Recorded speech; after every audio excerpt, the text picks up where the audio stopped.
بسم اللہ الرحمن الرحیم۔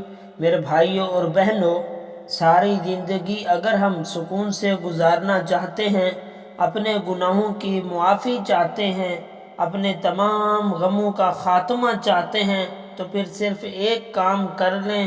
جتنا وقت آپ کے پاس فارغ ہے، چلتے پھرتے رات کو سونے سے پہلے آپ جہاں کہیں بھی ہوں، درود ابراہیمی پڑھتے بھی رہیں اور ساتھ ساتھ اپنے موبائل پر سنتے بھی رہیں۔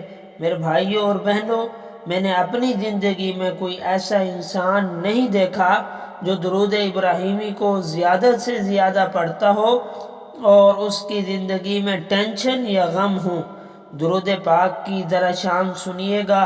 جب ہم درود ابراہیمی پڑھتے ہیں، کہتے ہیں اللہم صلی علی محمد، تو اسی وقت میرے دائیں اور بائیں جو دو فرشتے بیٹھے ہیں، دونوں حرکت میں آ جاتے ہیں۔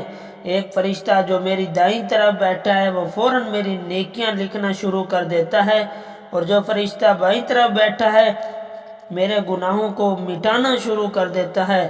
اللہ اکبر! اور کیا چاہیے؟ نیکیاں بڑھتی جائیں، گناہ مٹتے جائیں، غم ہلکے ہوتے جائیں، رب راضی ہوتا جائے، اللہ کے رسول سے محبت بڑھتی جائے۔ کوشش کیا کریں میری بہنوں اور بھائیوں، جتنا وقت آپ کے پاس فارغ ہو درود ابراہیمی پڑھتے اور سنتے رہا کریں۔